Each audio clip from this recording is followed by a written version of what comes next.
Get out of my house. Your presence is an insult to the uniform I wore for 30 years, my father bellowed, slamming his massive hand against the 12-foot mahogany table so hard that the $450 Waterford crystal gravy boat we had inherited from my grandmother shattered into a million glittering shards, scattering across the pristine white linen cloth while a $140 bottle of Stag's Leap Cabernet tipped over, its deep red contents spreading in jagged streaks like a crime scene. I stood frozen for a moment, my own chest tight with anger and disbelief, my hands trembling as if the rage radiating off him had somehow entered my veins, and I realized that the basement I had spent over $24,000 transforming into a space that reflected years of painstaking work and sleepless nights, with every detail meticulously chosen, every shelf, every light, every inch of the flooring carefully measured and installed with my own hands, was now effectively gone, not with a legal eviction notice but with a voice raised in decades of family authority,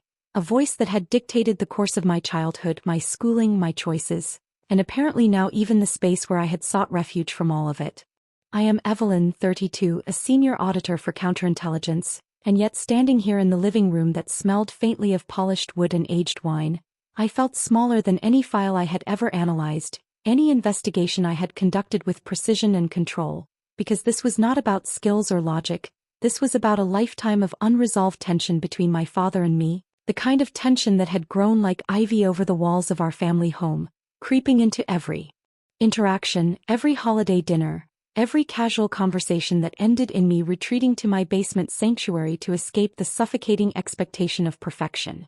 He continued to shout, his voice cracking, a mixture of disappointment and fury, calling my very existence an affront to the honor he claimed to have earned over 30 years in the military, and I could see the rigid lines of his face, the way his jaw set, the way the light from the chandelier caught the gray in his temples, evidence of both age and the unyielding force of a man who had never learned to bend, and all I could do was stand there, gripping the edge of the broken table, feeling the sticky warmth of spilled wine seep into the tips of my fingers, and wonder when exactly the space I had carved out for myself became a battleground for the unresolved war he had been waging in his own mind. I wanted to say something to make him understand that the basement, my work, the late nights spent sanding, painting, and arranging every detail just so, were not meant to disrespect him, were not meant to belittle his career or achievements, but the words lodged in my throat like stones, heavy and impossible to push past the weight of his fury, and I realized with a sinking heart that this confrontation had nothing to do with reason or explanation,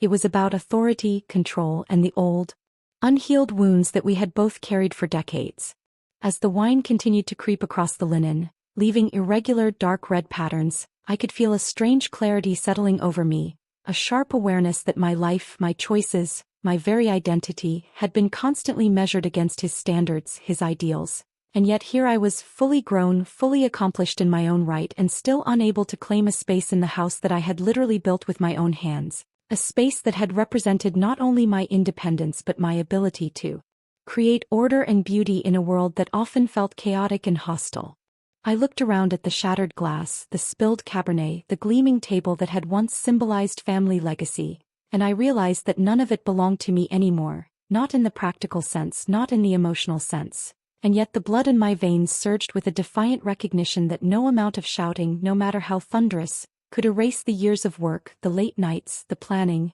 the meticulous attention to every detail of a space I had envisioned, designed, and completed. And for a brief, flickering moment, I allowed myself to imagine reclaiming it, not physically, not yet, but in memory, in the satisfaction that came from creating something of value from nothing, something that reflected me rather than the shadow of a father whose love had always been conditional and exacting. And as he turned away, muttering about respect, honor, and disgrace, I finally drew a steadying breath, letting the tension in my shoulders ease just slightly, feeling the sting of humiliation mixed with the heat of anger and a stubborn pride that whispered that no matter what he said, no matter what he destroyed, I had made something lasting, and in that I was untouchable. For 6 years, I existed as the ghost in the 850-square-foot garden suite tucked behind the main house, a space no one acknowledged unless they needed something done quietly and without acknowledgement, while my sister Valerie, 29, a logistics captain with the kind of confidence that radiated from her tailored uniform and the glint of her $18,000 engagement ring, flaunted her life with a calculated ease, driving the pristine white Audi Q7 that glimmered in the driveway as if it had been polished with privilege itself, and I, in contrast, navigated the world in a 2016 gray Honda Civic whose faded paint and rattling exhaust mirrored the exhaustion and invisibility I had grown accustomed to, spending my nights and weekends alone in the suite I had painstakingly renovated, floors sanded and varnished, walls painted in muted tones that softened the fluorescent glare of the security lights outside, and yet no one ever noticed or cared about the details I had chosen, the small touches that made the space mine, my sanctuary,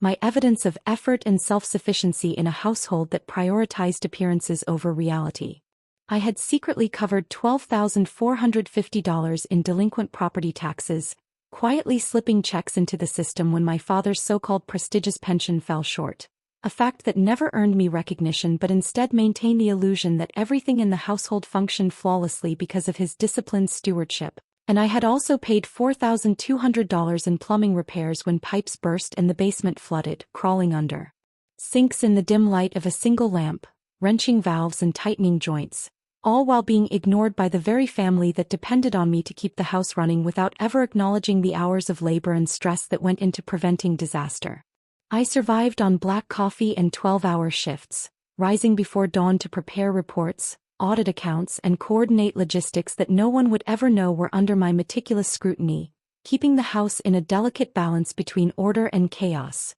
while my family played the parts of the perfect American military dynasty, a performance so polished it could have been filmed, complete with crisply pressed uniforms, rehearsed smiles at dinner parties, and Valerie's engagement photos. Staged for maximum Instagram impact, a world where money was spent freely and praise flowed selectively, always directed at her and never at me, the invisible thread holding everything together, the one who sacrificed sleep, comfort, and recognition to ensure that the illusion remained intact. I moved silently through the shared spaces, catching glimpses of their laughter that felt both intimate and alien, feeling the sting of disparity as I scrubbed counters, unclogged drains, and reorganized closets that no one would ever remember I touched, while they toasted to success, vacations, promotions, and engagement plans in a house made stable and beautiful by work I would never claim, the kind of invisible labor that left me exhausted but with a private sense of accomplishment no one could measure or diminish. I remembered nights when I stayed up until 3 a.m. staring at spreadsheets and repair invoices,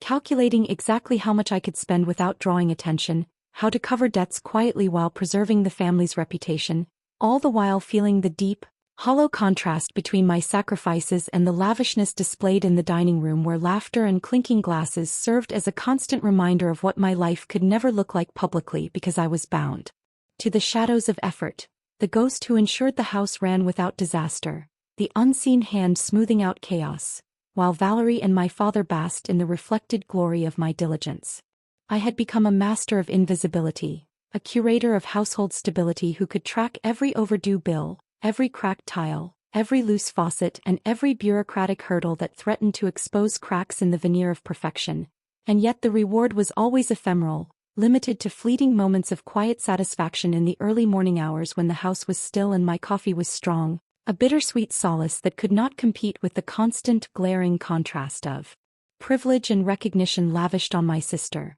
whose life was unburdened by the practical realities I carried silently, and whose smiles and accolades seemed to hover above me like unreachable stars, while I, the auditor, the fixer, the ghost, maintained the unseen equilibrium that allowed the house to function, the dynasty to appear flawless, and my father to sleep at night proud of a legacy built as much on my unseen labor as on the reputation he flaunted to the world. The betrayal was served to me with the pumpkin pie at exactly 6:14 in the evening, the orange gold filling glistening under the dining room chandelier while the air carried a mixture of burnt cinnamon and something far more acrid, the unmistakable tang of humiliation as Valerie, with her perfectly manicured nails and military precision, announced to the room, her voice light but sharp enough to pierce through every fiber of my carefully contained composure, that she was engaged to Colonel Hayes and, with a casualness that suggested my existence had never mattered, declared that she required my suite immediately for her so-called bridal operations center,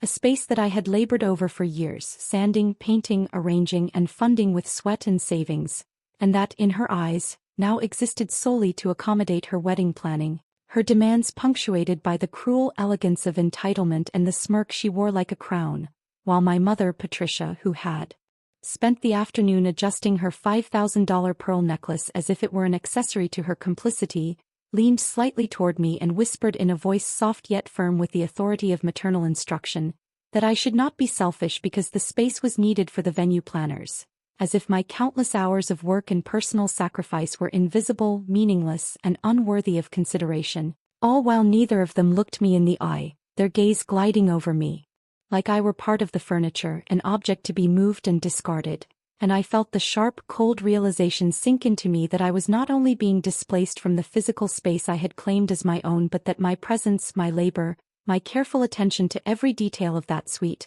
had never earned me a seat at the table, a word of acknowledgement, or even a fleeting sense of familial respect. Valerie, twisting her 3-carat diamond idly between her fingers, continued with the kind of casual cruelty that comes from absolute certainty of privilege, telling me with that infuriating ease that it was time I found a studio apartment closer to my little desk job, as if my years of navigating the labyrinth of counterintelligence audits, late nights, and endless responsibility were trivial compared to her glamorous life, her engagement, her social media-worthy wedding plans, all of it displayed as if it were the natural order of things, and in that moment, the room seemed to contract around me, the warmth of the pumpkin pie and the glow of the chandelier mocking me, while the sticky sweetness of cinnamon and nutmeg became a bitter aroma of betrayal, filling my lungs and my chest with a weight that pressed down, a mixture of rage, disbelief, and grief. I could feel the tension in the air, the silent complicity of the adults who had shaped my life,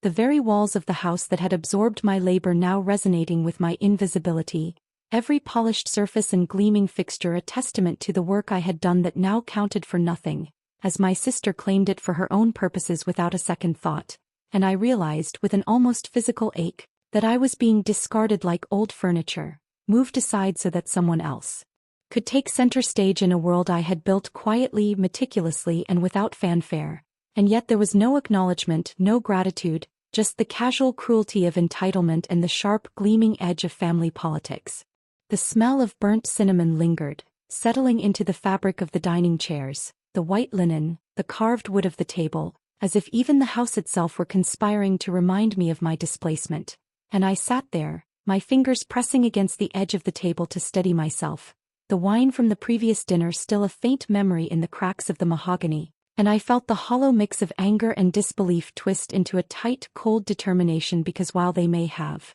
claimed my space, my labor, and my presence as disposable, they could never erase the years of effort I had poured into creating a sanctuary, a life, a small corner of the world that was mine, even if they were too blinded by entitlement, pride, and their self-fashioned image of perfection to recognize it. And as I looked at the smirk on Valerie's face, the polite yet dismissive tilt of my mother's head, and the faint satisfaction of my father, who always seemed to side with appearances over truth, I felt a searing clarity, a sharp understanding that this moment, like the spilled wine, like the broken crystal, was a marker, a point of reckoning, that their betrayal was not just about the suite, not just about the wedding, but about every invisible sacrifice I had made, every dollar, every hour, every ounce of effort that had been taken for granted, and in that realization, I understood the full, suffocating scope of what it meant to be both family and ghost in the same space.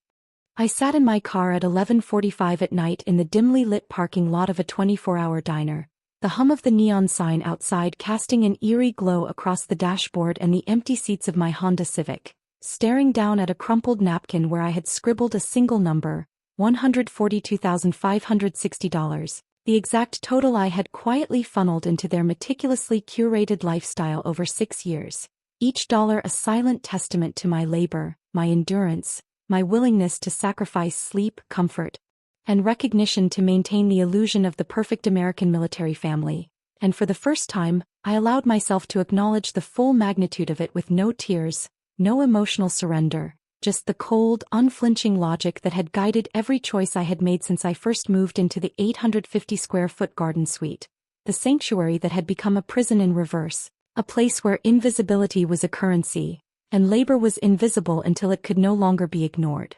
The thought settled in my chest with the weight of inevitability as I traced the lines of the napkin with my finger, recalling the late nights I had spent poring over tax bills, plumbing invoices, utility statements, and emergency repairs, each expense adding up quietly while the family paraded through life in whitewashed perfection, oblivious to the fact that their lifestyle, the cars, the vacations, the engagement parties, the dinners with expensive wine and meticulously arranged tables, were bankrolled by my dedication and discretion, and I realized with a piercing clarity that while my father's name dominated the deeds, the public face of ownership, my own signature sat on the secondary mortgage trust, a document he had completely forgotten about, a safeguard buried in layers of paperwork that I alone understood, a leverage he never anticipated, a quiet tool of control I had left intentionally dormant until now. I opened my encrypted laptop, the screen casting a cold blue light across my face, illuminating the exhaustion etched into my features,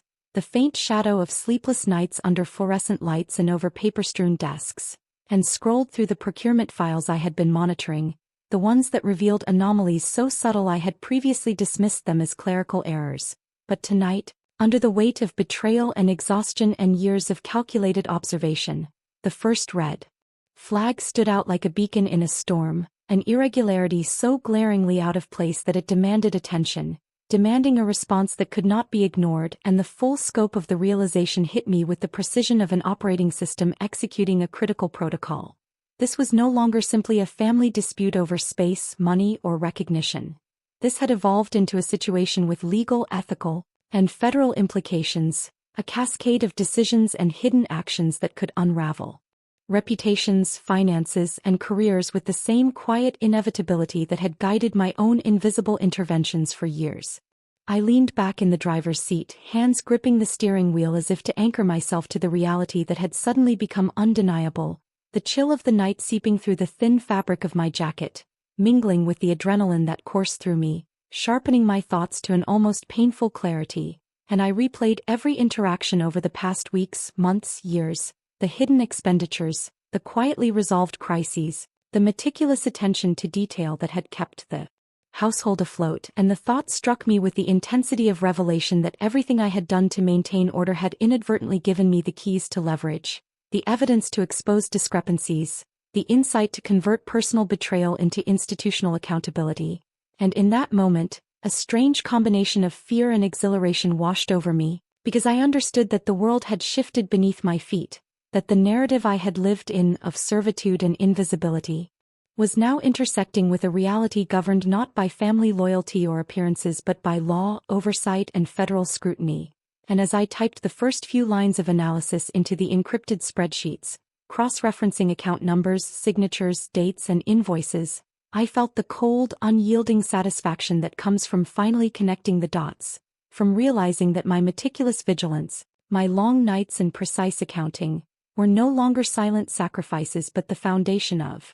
a case far larger than myself, far larger than the petty squabbles of family pride, and I understood with absolute certainty that this moment, sitting in the glow of my laptop in a near-empty parking lot with the hum of the neon sign above, marked the exact point where my personal struggle for respect and acknowledgement transformed into something unstoppable, something that could not be ignored, and that while they had spent years treating me as disposable, the truth was now firmly in my hands, coded into files, tracked through accounts, and poised to be revealed with the cold, meticulous efficiency that had always defined me, and I felt the weight of responsibility settle over me like armor, both terrifying and empowering, because I knew that whatever came next I was no longer just Evelyn the daughter, Evelyn the invisible contributor, Evelyn the ghost in the garden suite. I was Evelyn the strategist, Evelyn the auditor, Evelyn the one who had the first and final word on a situation that had quietly escalated into a federal case. The next morning at exactly 8:02 I found myself seated in the sleek, intimidating office of Marcus Thorne, a top-tier forensic accountant whose reputation for precision and ruthlessness in untangling financial webs preceded him, and the room smelled sharply of expensive leather, the faint bitterness of stale espresso, and the subtle undertone of cold authority that seemed to cling to the polished mahogany desks and floor-to-ceiling bookshelves, a scent that immediately reminded me that this was not a casual conversation but the beginning of a meticulous excavation of secrets that had been buried beneath layers of familial pretense and corporate obfuscation for years. And as I settled into the chair, my fingers brushing against the smooth surface of the desk, I felt the familiar tightening of focus that always accompanied the transformation from personal grievance into professional investigation. For 6 hours, we worked in intense, almost brutal synchronization, Marcus and I methodically cross-referencing every element of my father's consulting firm, Sterling Logistics, against Valerie's procurement approvals, sifting through spreadsheets, invoices, electronic signatures, and dated emails, a symphony of data points that began to reveal a pattern both deliberate and astonishing, the kind of precision that made it impossible to dismiss as clerical error or coincidence. And I watched as lines and numbers on the screen took shape into a narrative that contradicted everything the family presented to the world, every dollar accounted for in the wrong hands, every approval routing a shadow trail that connected corporate accounts to personal indulgence, luxury purchases, and, as I realized with growing intensity, a long-running, covert siphoning of funds that had been hidden in plain sight under the guise of legitimate transactions. By late morning, the pattern became undeniable. 22 diverted payments of $12,500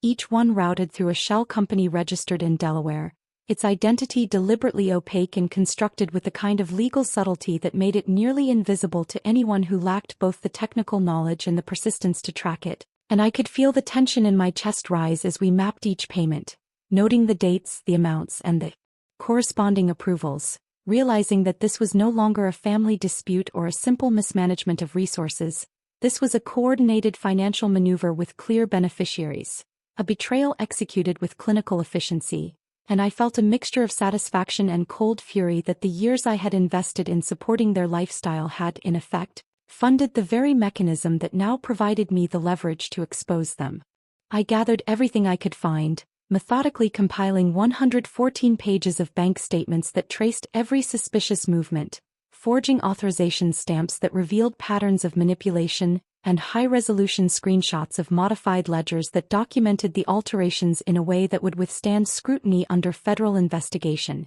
each document carefully annotated, verified, and categorized until the evidence coalesced into a tangible, undeniable body of proof. And I filed it all into a heavy navy blue manila folder, its weight in my hands a physical representation of the months, years, and quiet sacrifices that had led to this moment. A folder that contained not just numbers but a detailed narrative of deception, entitlement, and betrayal. Marcus leaned back in his chair, fingers interlaced, and said nothing for a long moment, the silence between us filled only by the occasional hum of the office air conditioning and the distant sounds of traffic from the city streets below. And in that silence, I understood the enormity of what we had uncovered, the precision and scale of the financial maneuvers that my father and sister had undertaken, and the undeniable clarity that what had begun as a personal confrontation over space, pride, and recognition had now evolved into a meticulously documented federal case, one that was legally actionable, morally indisputable,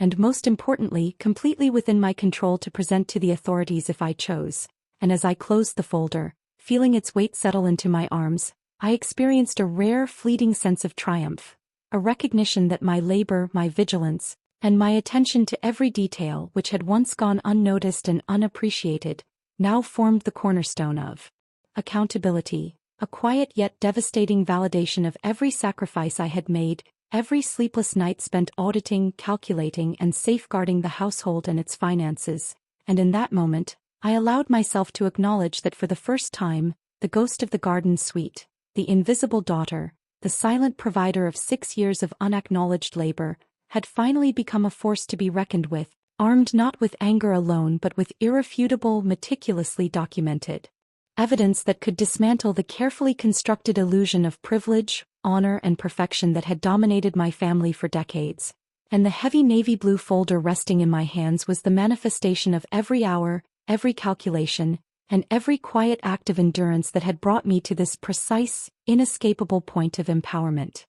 2 weeks later, Valerie decided to host her so-called engagement gala at the house, transforming every corner into a display of extravagance that was both ostentatious and calculated. And as I arrived that evening, I immediately counted the guests, 52 in total, each one carefully curated to witness the performance of family perfection, while a $7,500 catering spread from the Gilded Fork filled the air with aromas of truffle, roasted meats, and decadent desserts, a sensory assault designed to impress and distract, complemented by a jazz trio playing at $300 an hour, their smooth, practiced melodies weaving through the chatter of polite conversation, clinking glasses and forced laughter. And as I walked up the wide marble hallway and into the grand ballroom, I could feel the weight of years pressing down on me, a mix of exhaustion, anger, and precise focus that sharpened every sense as if I were entering a battlefield, disguised as a celebration. At 9:20 on the dot,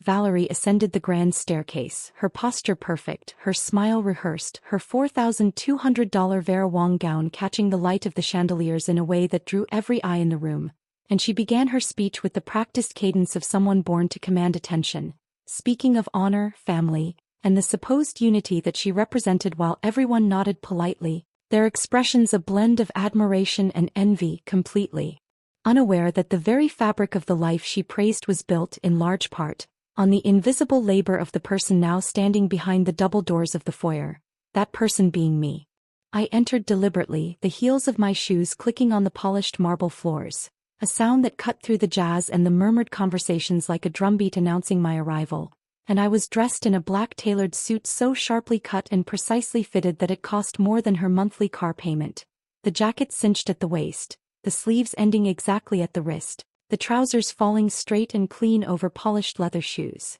and in my hands I carried the navy blue manila folder, its weight significant, almost weaponized, and as I stepped into the light of the chandelier, I could feel every gaze in the room snap toward me, the energy shifting in an instant as conversations faltered mid-sentence, forks paused halfway to mouths, and the jazz trio hit an awkward offbeat as if sensing the tension that had suddenly replaced the carefully orchestrated atmosphere of refinement. The room went completely silent, a tangible, almost suffocating quiet, and I could see the flicker of surprise, confusion, and recognition pass across faces, some masked quickly with polite smiles, others unable to hide the shock that rippled through the carefully maintained veneer of civility, and I felt a brief, quiet satisfaction in the power of presence alone, the ability to command attention not with money or status but with years of knowledge, preparation, and silent observation finally transformed into action, into undeniable authority, and as Valerie froze mid-sentence, her words about honor and family hanging awkwardly in the air,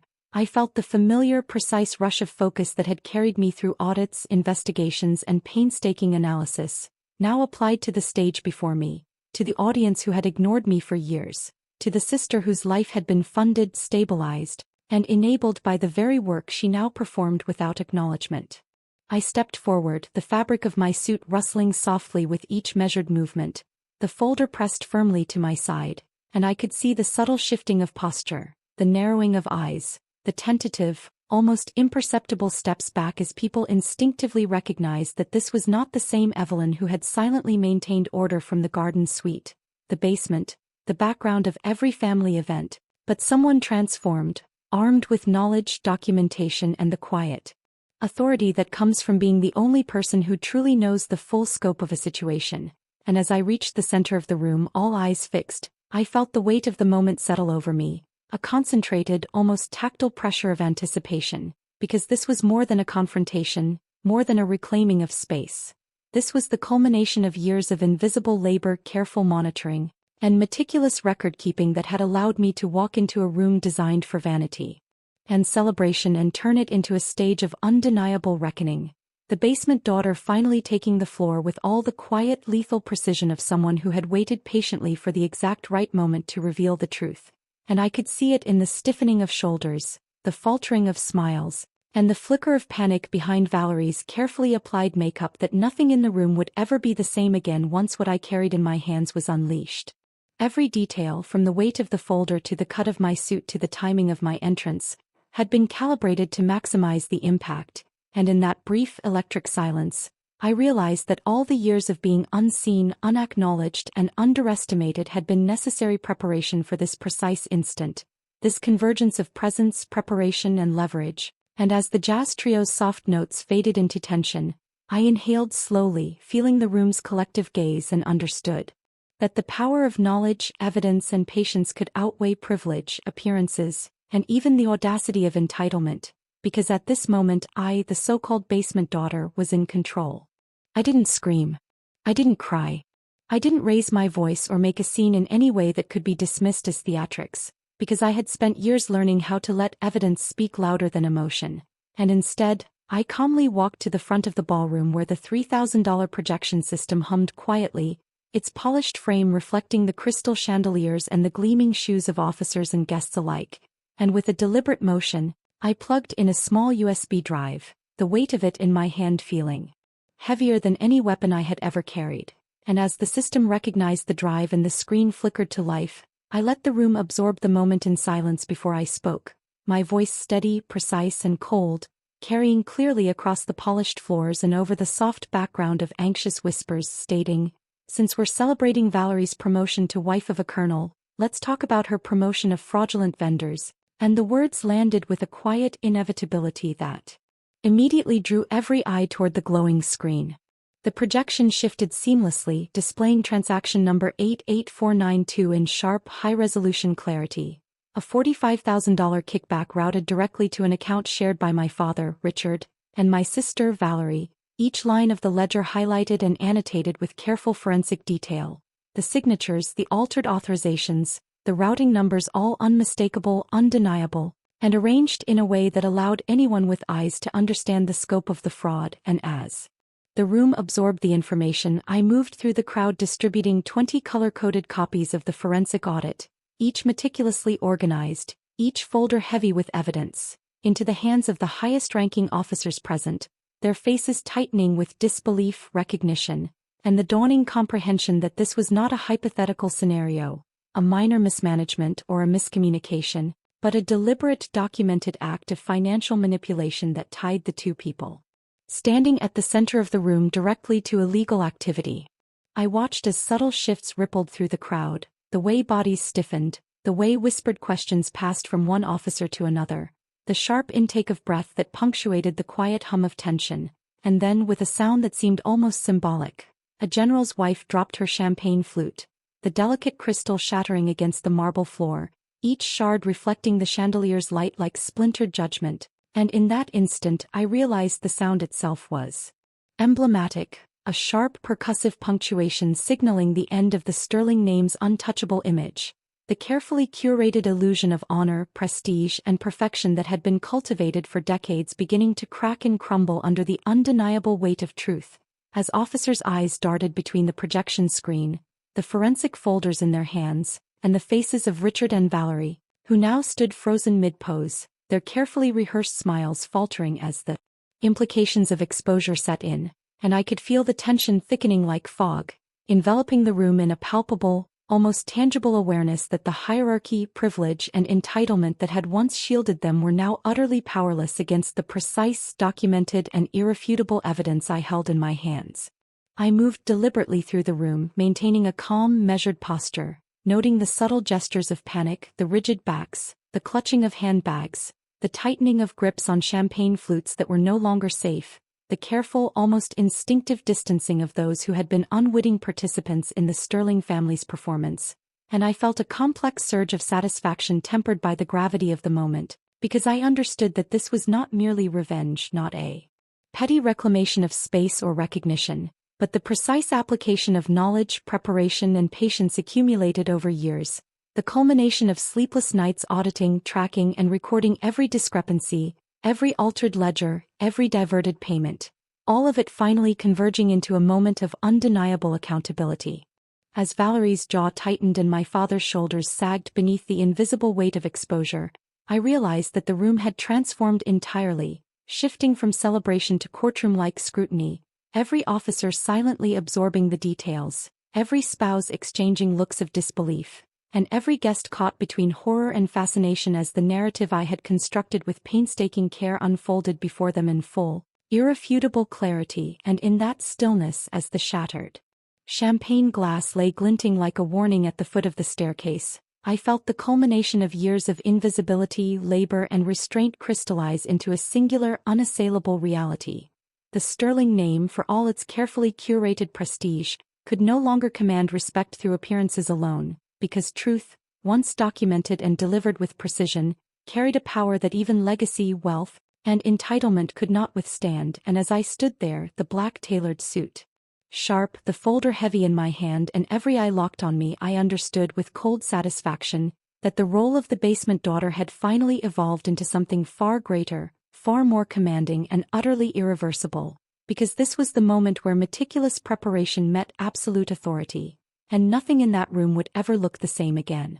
The execution was surgical, precise in its timing, delivery, and impact, and as I pointed toward the forged signatures displayed on the projection screen, the handwriting unmistakably Valerie's, paired with my father's authorization codes, every line and curl highlighted in red to leave no room for misinterpretation, I spoke with a calm authority that cut through the murmurs, the jazz, and the clinking of crystal like a scalpel through tissue, declaring in a voice that carried effortlessly across the 20-foot foyer, reverberating against the marble floors and towering columns, that this house was no longer Richard's, that the trust one managed had quietly, methodically bought out his defaulted mortgage 3 years prior, and that for all his years of pride, prestige, and assumed ownership, he had been living in my house, maintained at my expense and secured by my careful, patient oversight, a fact that stunned everyone present into a frozen, almost reverential silence as the implications slowly unfolded in real time. I observed the room as the shock set in.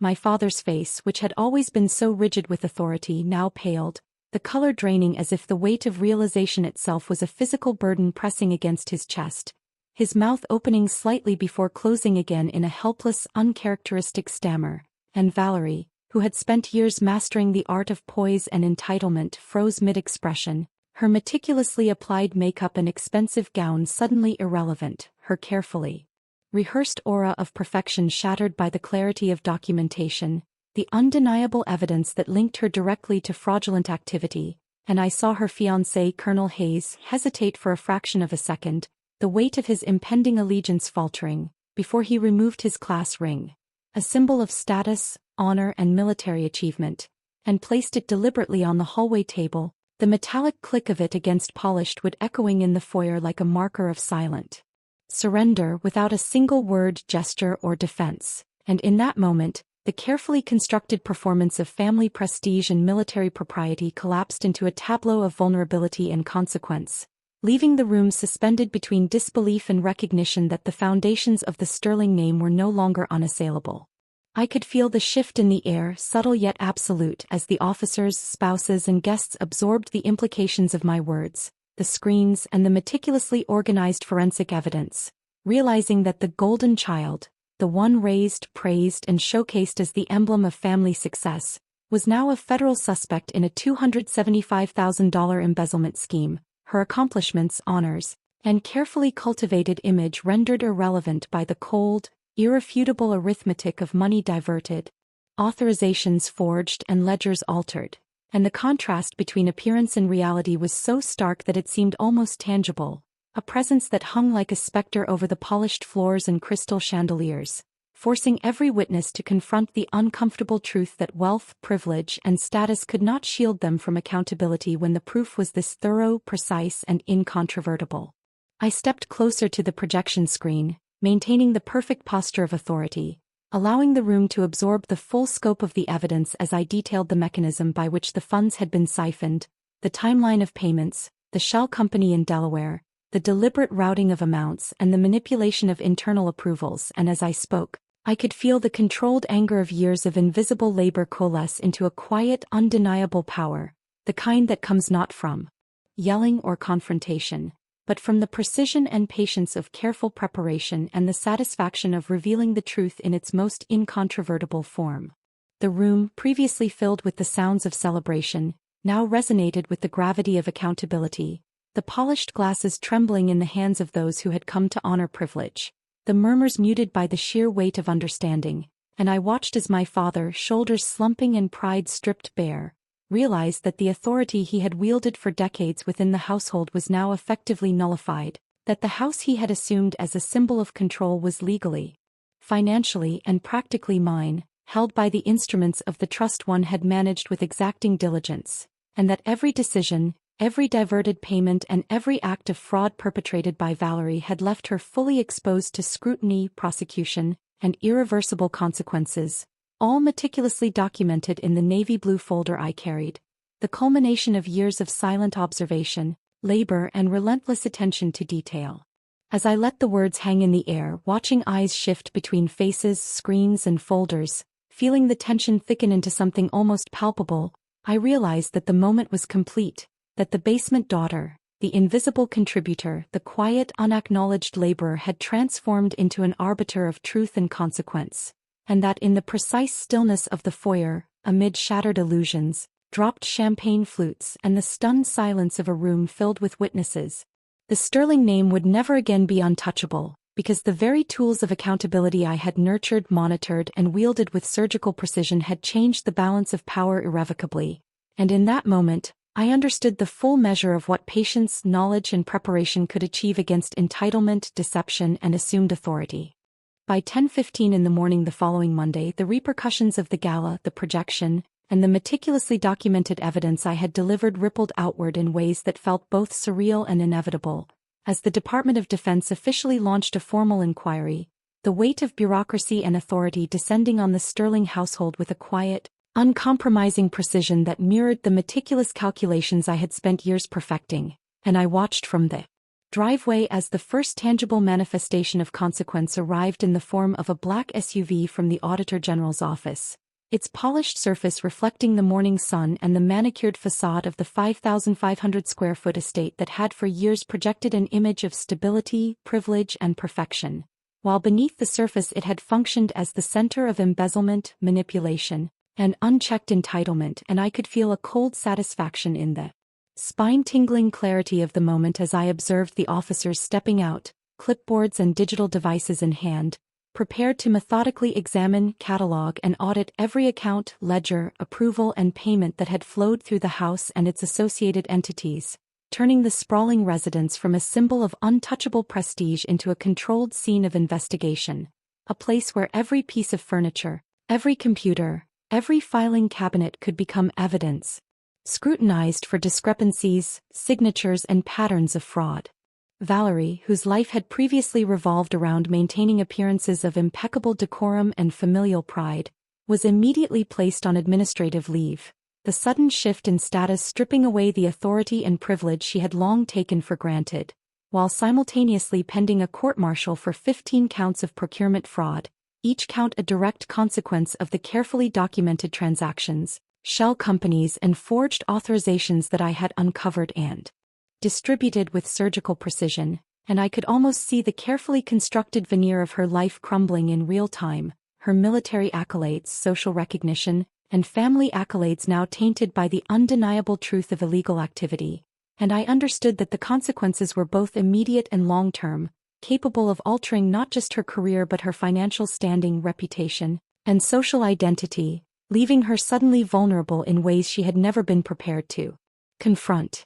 My father, Richard, received a cease and desist regarding his consulting license, the official notice carrying the weight of legal authority and the quiet humiliation of recognition that his years of carefully curated reputation and authority within the consulting world were now being formally challenged, that the system he had relied upon to validate his expertise and command respect no longer afforded him immunity from scrutiny, and I watched him absorb the notice with the stiff, slow motions of a man whose authority had been undermined not by public scandal or hearsay, but by undeniable evidence, irrefutable numbers, and the precision of forensic accounting that left no room for argument, negotiation, or evasion, and in that moment, I felt the cumulative effect of years of planning, observation, and quiet preparation coalesce into an almost tangible satisfaction, the kind that comes from exercising patience and intellect to achieve a result far more consequential than immediate emotional gratification. Standing in the driveway, I let my eyes take in the scale of the house, the sweeping facade, the polished columns, the expansive grounds, and recognized for the first time that this 5,500-square-foot lie, the opulent monument to pride, image, and perceived control, was finally being dismantled, piece by digital piece, as auditors moved in to systematically verify accounts, compare ledgers, track transactions, and cross-reference signatures. Each device, each filing cabinet, each digital record scrutinized with the precision and thoroughness that matched the effort I had devoted to compiling the evidence. And in the midst of this organized dismantling, I felt a strange, almost eerie calm, the satisfaction of watching structure built on deception unravel under the weight of truth, knowing that my role in this process was absolute, authoritative, and undeniably central.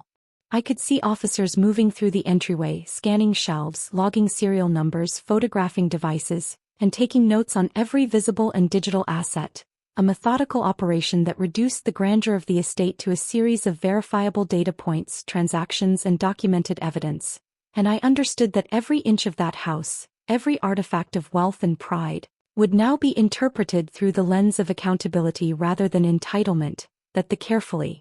curated image of the Sterling family was now subordinate to the indisputable reality of forensic proof. And as the SUV doors closed behind the officers and the first formal inquiries began, I allowed myself a brief, private acknowledgement of the years of invisible labor, strategic patience, and painstaking documentation that had led to this exact point, realizing that the house, the family's reputation, and the illusions of untouchable privilege were finally subject to the same laws, rules, and scrutiny that governed everyone else, and that in this moment, the so-called basement daughter had transformed from invisible labor to arbiter of consequence, the keeper of truth, the one whose patience, diligence, and intellect had orchestrated a dismantling so precise, so complete, and so irreversible, that nothing in the Sterling name, in the physical house, or in the social hierarchy they had carefully curated, would ever return to its previous state.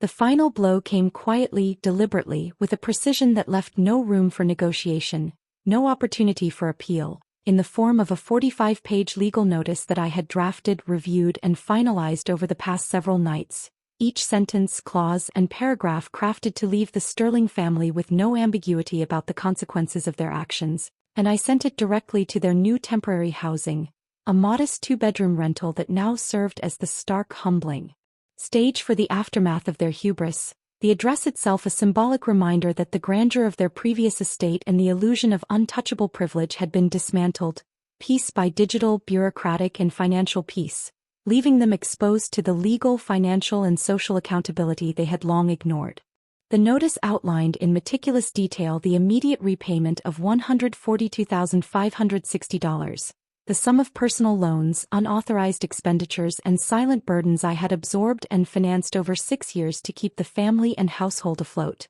with a calculated 7.5% interest rate, a number chosen to reflect both the passage of time and the opportunity cost of the resources I had expended without recognition, and each page bore the weight of precision, documentation, and the undeniable proof of my role in sustaining what they had taken for granted, transforming what had once been invisible labor into tangible, enforceable authority, a reality that could no longer be ignored, denied, or obfuscated.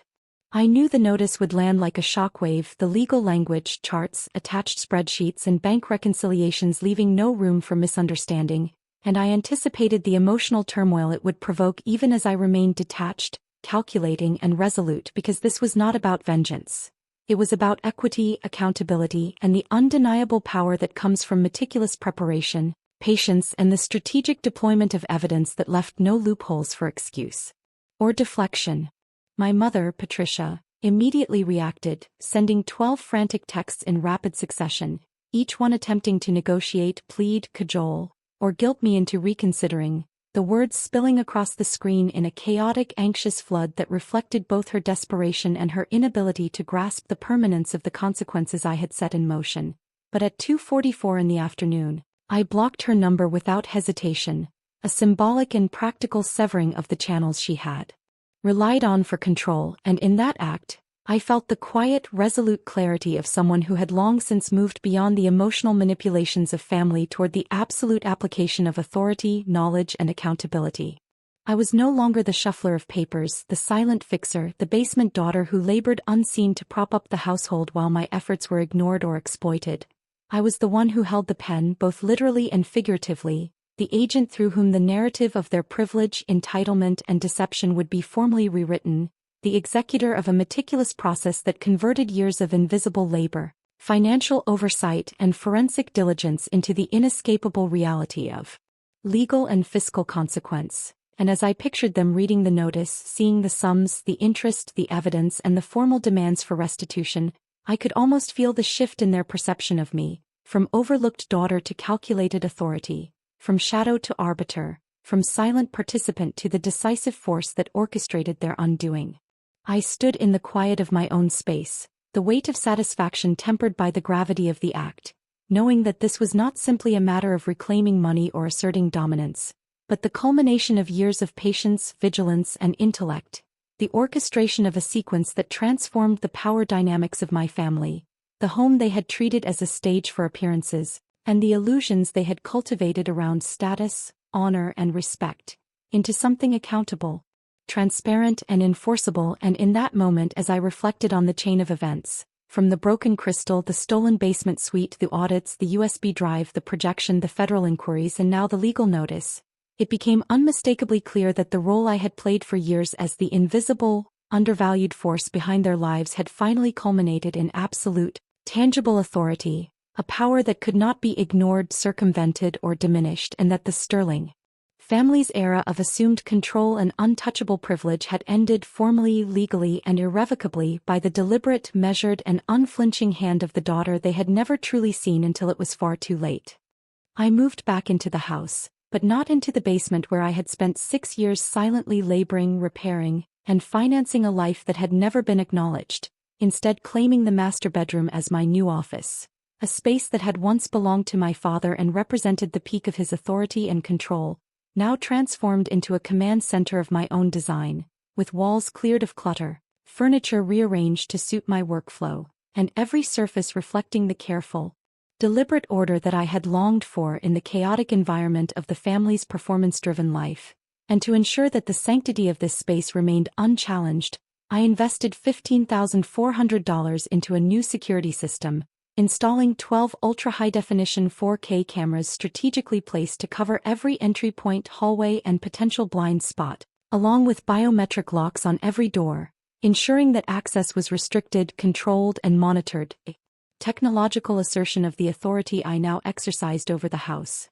a quiet but absolute reinforcement of the fact that the place I had once maintained invisibly for others was now fully, securely mine. The house itself finally felt like a home, quiet, orderly, and free from the stale stench of pretense, the artificial veneer of prestige that had once clung to every polished surface, chandelier, and marble column now replaced with an atmosphere of calm authority, a clarity that seemed almost palpable, as though the walls themselves had breathed a sigh of relief now that the labor and care that had sustained the home were recognized, valued, and controlled by someone who understood their worth. And I could walk from room to room without the tension, judgment, and subtle manipulation that had defined my previous existence within these same walls, each space now reflecting my priorities, my discipline, and the quiet satisfaction of order that comes from reclaiming control after years of invisibility. I settled into my new routine with deliberate precision, arranging schedules, monitoring accounts, and keeping the house in immaculate condition. But the first true moment of peace came at the end of the day when I stepped onto the balcony.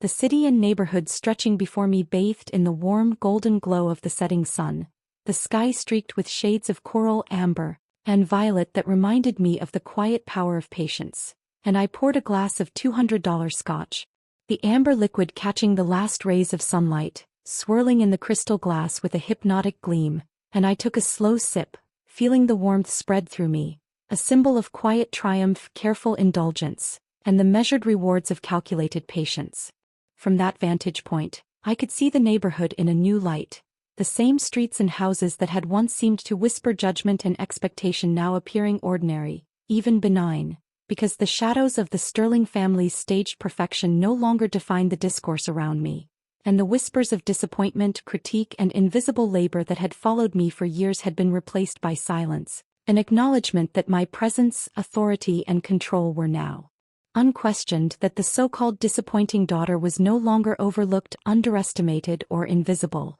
and that the narrative of my life, which had been written in shadows and silent endurance, was now publicly, privately, and permanently rewritten in a way that reflected competence, intellect, and strategic patience. The house itself seemed to exhale, the echoes of past arguments, entitlement, and subtle manipulations fading into memory as I allowed myself to fully inhabit the space with a sense of calm power that was both grounding and intoxicating. The combination of luxurious comfort, technological control, and personal triumph creating a new equilibrium in which I could move freely, think clearly, and plan without fear or interference. And I realized with quiet satisfaction that the years of labor, audits, sleepless nights, and silent contributions had culminated not just in legal victories, financial restitution, and professional acknowledgement, but in the creation of a home that finally reflected the value of my work, my mind, and my presence. A place where I could observe, analyze, and enjoy the results of my own decisions without compromise.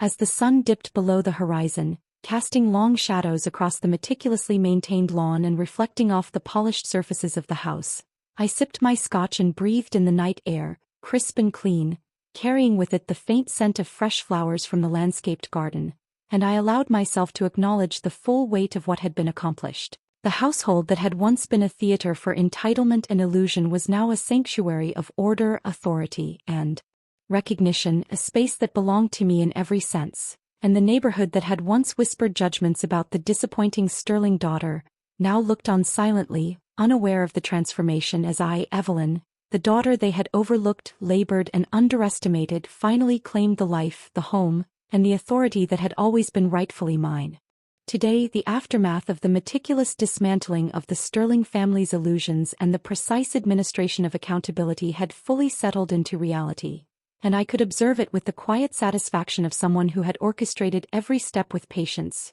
intellect, and unwavering attention to detail, knowing that the consequences of my actions were tangible, inevitable, and irreversible, as Valerie now worked a retail job to cover the exorbitant fees of her $350 an hour defense attorney, her carefully curated lifestyle replaced by the mundane demands of stocking shelves, assisting customers, and tracking inventory, a stark contrast to the image of privilege, entitlement, and military decorum she had once flaunted, and I could almost see the fatigue in her posture, the subtle tension of stress etched into her features, the hurried glances at receipts, ledgers, and her phone, each motion a testament to the cost of deception, the price of privilege unearned, and the inexorable reality that every decision she had made in collusion with my father now carried consequences that could not be negotiated, mitigated, or ignored. My father, Richard, whose name had once signified authority, influence, and financial control through Sterling Logistics, now faced the stark reality of a company with a balance of $12.14, the shell of a consulting firm that had once been a vehicle for social capital and economic leverage reduced to near nothingness by the very audit, financial scrutiny, and legal enforcement I had engineered, and I could imagine the quiet, helpless recognition on his face, the slow realization that the prestige, control, and reputation he had cultivated over decades had been systematically and irreversibly stripped away by documentation, meticulous tracking, and the precise, unrelenting application of forensic accounting and strategic legal authority, leaving him to confront a reality defined not by perception or legacy but by numbers, balances, and enforceable obligations that could no longer be sidestepped. In a final, deliberate act of closure, I sent one last email, composed with the same precision, clarity, and unflinching authority that had characterized every action over the past weeks. Its subject line a clinical acknowledgement of procedure. Standard procedure, succinct yet loaded with the implication of finality, and within the body of that email I included the eviction notice for their remaining storage items, a meticulous accounting of possessions, deadlines, and enforceable obligations, the digital document serving as both literal and symbolic conclusion to the years of chaos, manipulation, and unacknowledged labor that had defined my interactions with them, and I watched the electronic delivery confirmation with quiet satisfaction, knowing that every line, every clause, and every attached file was precise, enforceable, and completely in my control. As I leaned back in my chair, the sunlight spilling across the clean, orderly surfaces of the master bedroom that now served as my office, I felt a profound sense of liberation, the quiet, almost surreal satisfaction of finally being free from the invisible chains of family expectation, manipulation, and entitlement, the cumulative weight of years of labor, vigilance, and patience fully manifesting in the absolute autonomy of my present reality, where the house was organized, secure, and under my direction, the accounts reconciled, and the personal and professional leverage I had cultivated now firmly and permanently in my hands. The neighborhood, the streets, and even the air itself seemed to carry a sense of finality, as though the echoes of past judgment, whispers about the disappointing Sterling daughter, and subtle social pressures had dissipated into irrelevance, leaving behind only the quiet authority of someone who had transformed years of invisibility into undeniable power, and I allowed myself to acknowledge without hesitation the full measure of the achievement, understanding that cutting ties, asserting control, and meticulously documenting every step had been essential not for vengeance, but for survival, equity, and the reclamation of a future that had been obscured by the selfish, entitled actions of those closest to me. I reflected on the strange clarity that comes when the burden of toxic relationships is removed, when the labor, intelligence, and foresight that were once exploited become the foundation of absolute autonomy. And in that reflection I realized that freedom is not merely the absence of interference, but the tangible ability to act with full authority, to enforce boundaries, and to define one's own reality without compromise. And as I took a final sip of the scotch I had poured earlier, letting the warmth and quiet luxury of the moment settle around me, I acknowledged that the life I had painstakingly reconstructed, the home I had secured, and the authority I had claimed were not simply rewards for patience and diligence, but affirmations that deliberate, precise action against toxicity and entitlement is not only justified but necessary for the preservation of one's future, peace, and dignity, and that the so-called basement daughter, the invisible laborer, the overlooked and underestimated family member, had finally become the master of her own destiny, unshackled, respected, and free in every measurable way.